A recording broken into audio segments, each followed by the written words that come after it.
The life of Amy Johnson.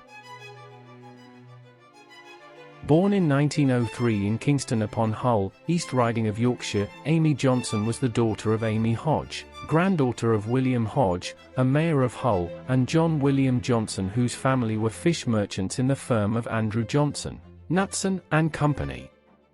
She was the eldest of three sisters, the next in age being Irene, who was a year younger. Johnson was educated at Boulevard Municipal Secondary School, later Kingston High School, and the University of Sheffield, where she graduated with a Bachelor of Arts degree in economics. She then worked in London as secretary to a solicitor, William Charles Crocker. She was introduced to flying as a hobby, gaining an aviator's certificate, number 8662, on the 28th of January, 1929, and a pilot's A license, number 1979, on the 6th of July, 1929. Both at the London Aeroplane Club under the tutelage of Captain Valentine Baker. In that same year, she became the first British woman to obtain a ground engineer's C license. During the 1920s and 1930s, aviation was dominated by the rich and famous, and most female pilots were titled women, such as Lady Heath, the Duchess of Bedford, and Lady Bailey. Although her flight was meticulously planned, her gender remained the main point of interest for the Daily Mail, whose headline mistakenly announced that she had set off with a cupboard full of frocks. Johnson obtained the funds for her first aircraft from her father, who was always one of her strongest supporters, and Lord Wakefield. She purchased a second-hand de Havilland DH.60 Gypsy Moth GAAH, and named it Jason after her father's business trademark. Johnson achieved worldwide recognition when, in 1930, she became the first woman to fly solo from England to Australia. Flying GAAH Jason, she left Croydon Airport, Surrey, on the 5th of May, and landed at Darwin, Northern Territory on 24 May, 11,000 miles, 18,000 kilometers, later. 6 days after, she damaged her aircraft while landing downwind at Brisbane Airport and flew to Sydney with Captain Frank Follett while her plane was repaired. Jason was later flown to Mascot, Sydney, by Captain Lester Brain. Jason is now on permanent display in the Flight Gallery of the Science Museum in London. She received the Harmon Trophy as well as a CB in George IV's 1930 birthday honours in recognition of this achievement, and was also honoured with the No. 1 civil pilot's licence under Australia's 1921 air navigation regulations. In July 1931, she and co-pilot Jack Humphreys became the first people to fly from London to Moscow in one day, completing the 1,760 miles, 2,830 kilometers, journey in approximately 21 hours. From there, they continued across Siberia and on to Tokyo, setting a record time for Britain to Japan. In 1932, Johnson married Scottish pilot Jim Mollison, who had proposed to her during a flight together some 8 hours after they had first met. In July 1932, Johnson set a solo record for the flight from London to Cape Town, South Africa in Puss Moth Jacob, named Desert Cloud, breaking her new husband's record. De Havilland Co. and Castrol Oil featured this flight in advertising campaigns. In July 1933, Johnson together with Mollison flew the GACCV, named Seafarer, a de Havilland DH.84 Dragoneye, non-stop from Pendine Sands, South Wales, heading to Floyd Bennett Field in Brooklyn, New York. The aim was to take Seafarer to the starting point for the Mollison's attempt at achieving a world record distance flying non-stop from New York to Baghdad.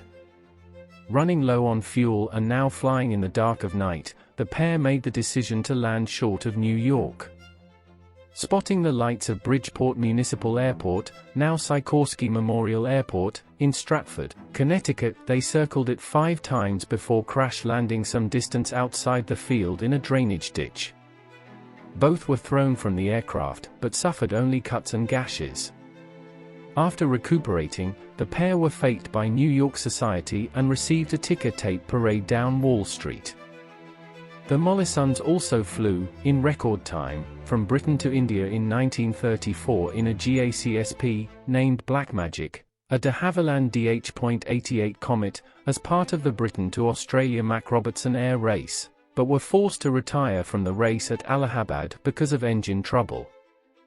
In September 1934, Johnson, under her married name of Mollison, became the youngest president of the Women's Engineering Society, having been vice president since 1934.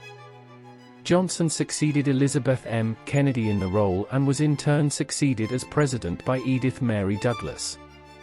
She was active in the society until her death. On the 4th of May, 1936, Johnson made her last record-breaking flight, starting from Gravesend Airport and regaining her Britain to South Africa record in GADZO, a Percival Gull 6.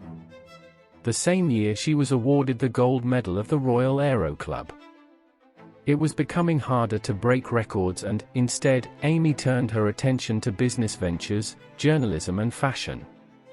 She modeled clothes for Elsa Schiaparelli and created her own traveling bag, until the outbreak of the war in 1939 made her reconsider her public role. In 1939, Johnson found work flying with the Portsmouth, South Sea, and Isle of Wight Aviation Company, piloting short flights across the Solent and flying as a target for searchlight batteries and anti-aircraft gunners to practice on.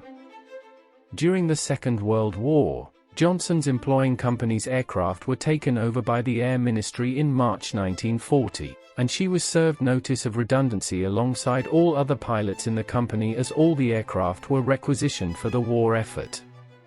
She received a week's pay and a further 4 weeks' pay of £40 as a redundancy package. 2 months later, Johnson joined the newly formed Air Transport Auxiliary, ATA, which transported Royal Air Force aircraft around the country. She rose to first officer under the command of her friend and fellow pilot Pauline Gower. Her former husband also flew for the ATA throughout the war.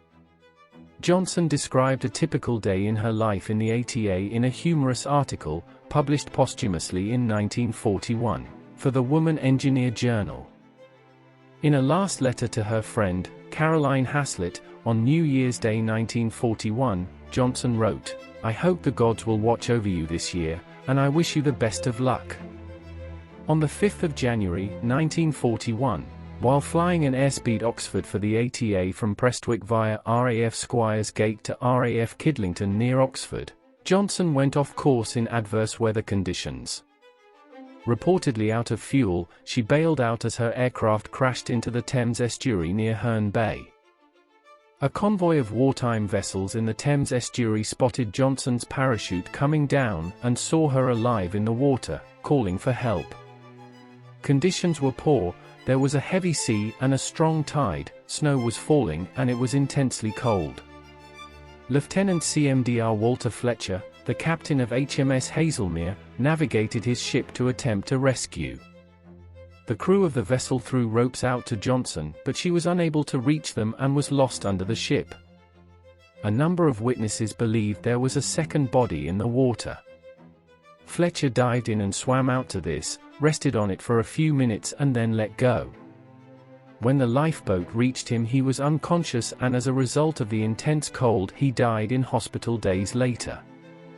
Johnson's watertight flying bag, her logbook and checkbook later washed up and were recovered near the crash site. A memorial service was held for Johnson in the Church of St. Martin in the Fields on the 14th of January, 1941. Lieutenant CMDR Walter Fletcher was posthumously awarded the Albert Medal in May 1941. Amy Johnson was ultimately a woman ahead of her time, a revered innovator, risk-taker, and dedicated friend of the sky. Although the circumstances around her death continue to be questioned, she will forever continue to be someone the history books should and never will forget.